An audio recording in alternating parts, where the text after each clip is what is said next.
PDSA stands for Plan, Do, Study, Act. And it's kind of the experimental cycle that we've used all along ever since grade school on up.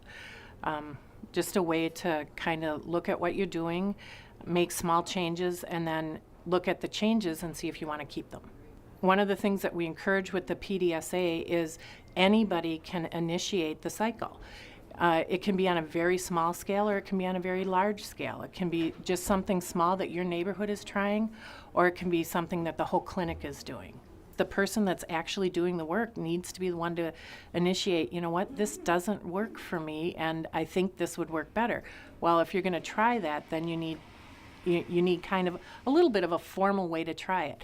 PDSA can be very informal, but it is a way that you're going to plan, you're going to do something, you're going to say, we're going to try it for a week or 2 weeks or whatever, and then we're going to look at the results. The first part of the cycle is plan. So you look at what is it that you want to change. Is it something small, something big?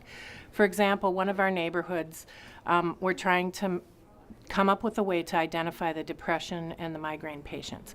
And so one of the neighborhoods, the day planner or the scheduler said, well, I could mark those patients for you if I had a way to do it.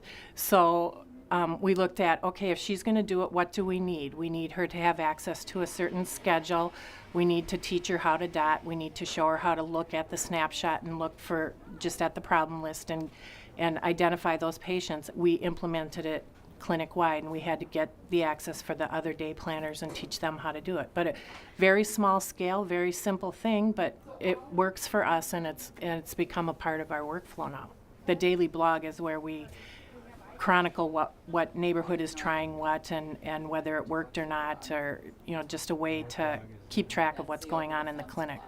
If you don't kind of plan things and try them and look at what you're doing, you end up with too much individualization. You might end up with 5 different workflows for the same thing.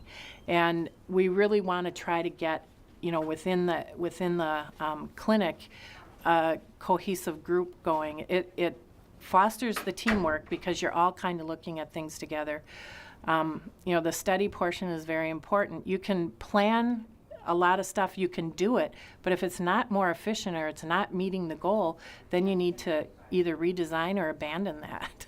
The biggest support is going to be your management, your upper management in your clinic, allowing and empowering anybody to initiate that process. We can initiate it from the bottom up, you can initiate it from the top down. I mean, that's the beauty of it. Anybody can start it, and it doesn't have to be a major, formal, written down process. You really have to come at it with an open mind, and we'll try something for a week and see if it works. Just because you're trying it doesn't mean that it's going to become part of your workflow, but you will never know if it's better if you don't try. You can't do it in your own little bubble. You have to look at what resources do I need, who else does this affect, and what am I going to measure, how am I going to know whether it's working or not. It's not all handed to us, and we're not robots. It's a chance to kind of work within that system and help to find those answers.